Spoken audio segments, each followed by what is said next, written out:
Bismillahirrahmanirrahim. Assalamualaikum warahmatullahi wabarakatuh. Innal hamdalillahi nahmaduhu wa nasta'inuhu wa nastaghfiruh wa na'udzu billahi min shururi anfusina wa min sayyiati a'malina. Man yahdihillahu fala mudilla lahu wa man yudlil fala hadiyalah. Asyhadu an la ilaha illallah wahdahu la syarikalah wa asyhadu anna Muhammadan abduhu wa rasuluh la nabiyya ba'da. Allahumma salli wa sallim wa barik ala Muhammad wa ala alihi wa sahbihi ajma'in. Assalamu alayka ya Rasulullah. Kaum muslimin wal muslimat, sidang jemaah solat zuhur Masjid Islamic Center Bangkinang yang dimuliakan oleh Allah Subhanahu wa taala. Sejenak kita mentaburi ayat-ayat Al-Qur'an berkenaan tentang bahayanya khamar atau minuman keras.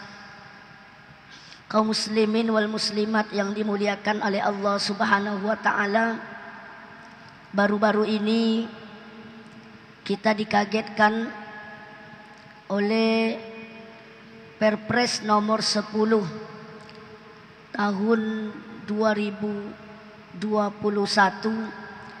tentang legalitas miras. Namun alhamdulillah kemarin Selasa jam 2.30 Presiden Indonesia kembali mencabut Perpres tersebut. Kita sangat merasa bersyukur kepada keputusan Presiden tersebut, karena jangankan dilegalkan minuman keras, tidak dilegal pun banyak orang telah melakukan penjualan minuman keras merajalela. Ini yang kita takutkan. Untuk itu sejenak kita buka lembaran sejarah awal mula minuman keras ini diharamkan oleh Allah Subhanahu wa taala. Ketika zaman Nabi besar kita Muhammad sallallahu alaihi wasallam, orang-orang Arab jahiliyah tersebut mereka mempunyai tradisi setiap ada acara mereka memakai minuman arak. Bahkan tidak saja diminum, bahkan mereka jadikan untuk mandi. Macam itulah zaman dahulu. Tapi Nabi besar kita Muhammad sallallahu alaihi wasallam tidak langsung mengharamkan, berproses, karena zaman dahulu keimanan orang masih rapuh, masih belum kuat. Makanya sesuai dengan firman Allah surat Al-Baqarah ayat 219 yang berbunyi, A'udzubillahi minasyaitonirrajim. Bismillahirrahmanirrahim. Yas'alunaka 'anil khamri wal maisir. Qul fihima ismun kabir wa manafi'u lin-nas wa ismuhuma akhbaru min naf'ihima. Yang artinya, mereka bertanya kepadamu tentang khamar dan judi. Katakanlah hai Muhammad, kata Allah, pada keduanya itu terdapat dosa yang sangat besar dan beberapa manfaat bagi manusia, tetapi dosa keduanya lebih besar daripada manfaatnya. Dengan ayat inilah frekuensi orang minuman keras zaman sahabat dan zaman Rasulullah dahulu berkurang. Selanjutnya Ada sahabat mengimami sholat. Dia waktu itu sedang mabuk. Makanya turun lagi ayat Al-Quran. Surat An-Nisa ayat 43. A'udzubillahi minasyaitonirrajim. Bismillahirrahmanirrahim. Ya ayyuhalladzina amanu la taqrabus shalah wa antum sukaro.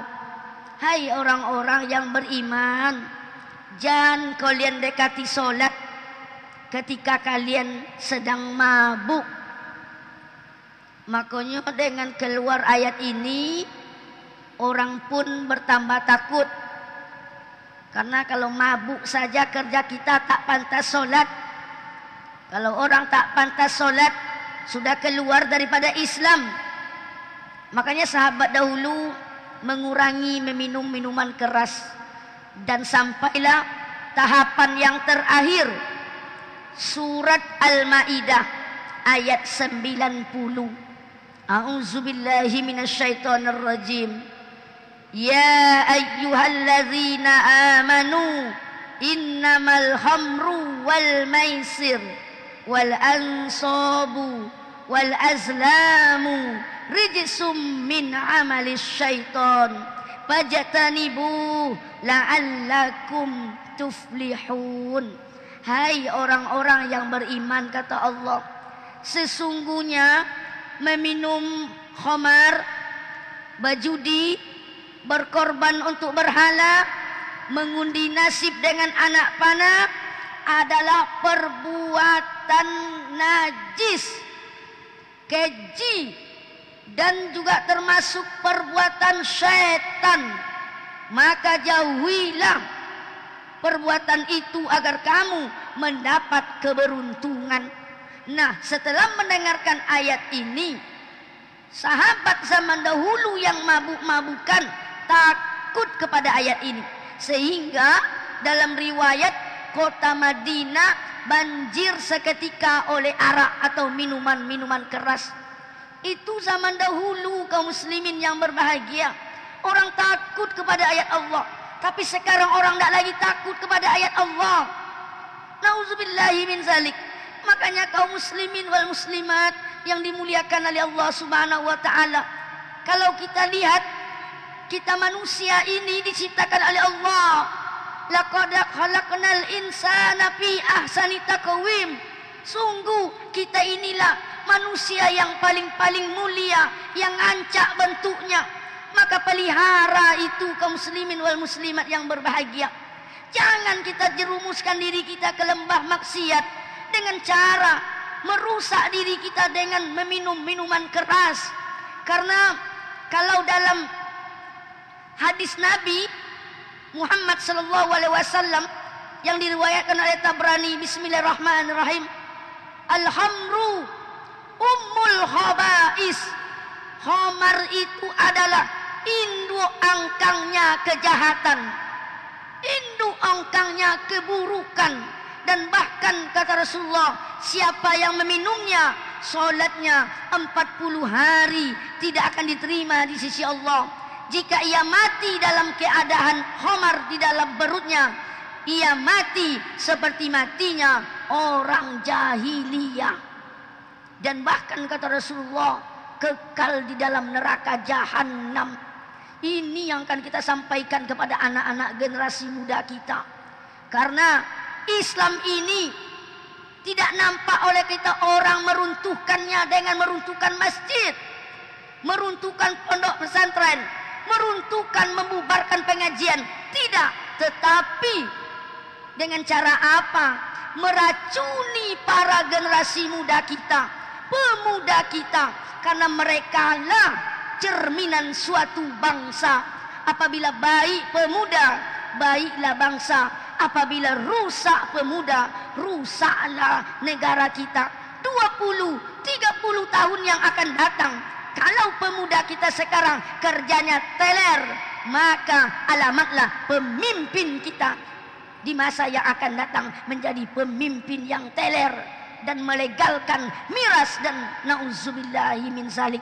Untuk itu kaum muslimin wal muslimat yang dimuliakan oleh Allah Subhanahu wa taala, yuk bersama-sama kita memelihara generasi muda kita agar jangan terjerumus ke dalam perbuatan miras, ataupun bahkan miras ini sama dengan narkoba. Memang narkoba dalam Al-Quran tidak ada, tapi kiasnya sama dengan homar, karena menghilangkan kesadaran, menghilangkan akal kita. Karena kalau sudah hilang akal kita, perbuatan apapun bisa kita lakukan. Makanya induk kejahatan. Bukankah zaman dahulu ketika ada pemuda soleh ditawarkan 3 perbuatan maksiat, ini minum minuman, ini berzina, ini membunuh. Kalau bagi kita, kita menganggap mungkin yang paling ringan adalah minum minuman. Sama dengan pemuda itu, diminumnya miras, selanjutnya hilang akalnya, lalu diperkosanya anak gadis tadi. Setelah itu apa yang terjadi? Dibunuhnya lagi. Intinya gara-gara minuman keras, perbuatan zina, perbuatan pembunuhan juga dilakukan. Makanya induk daripada kejahatan miras inilah kaum muslimin wal muslimat yang dimuliakan oleh Allah Subhanahu wa taala. Untuk itu, yuk kita buat acara-acara pelatihan penyuluhan miras narkoba kepada anak-anak kita. Undang dokter, dokter nanti akan menyampaikan bahwasanya perbuatan ini tidak baik untuk kesehatan, merusak akal kita, bisa stres, bahkan bisa mati. Selanjutnya polisi kita undang, polisi menyampaikan undang-undang tentang narkoba dan miras. Kalau tidak berhenti, masuk penjara, hukum mati dan tembak mati. Dan ulama akan menyampaikan ayat Al-Quran yang sudah kami bacakan tadi, perbuatan najis, perbuatan setan, dan bahkan Rasulullah menyatakan kekal di dalam neraka jahanam. Insya Allah kalau kita sadar, kita akan insaf, tidak akan mau lagi melakukan perbuatan haram, miras dan narkoba. Mohon maaf atas segala perhatian dan kekurangan kami. Billahi taufiq wal hidayah. Wassalamualaikum warahmatullahi wabarakatuh.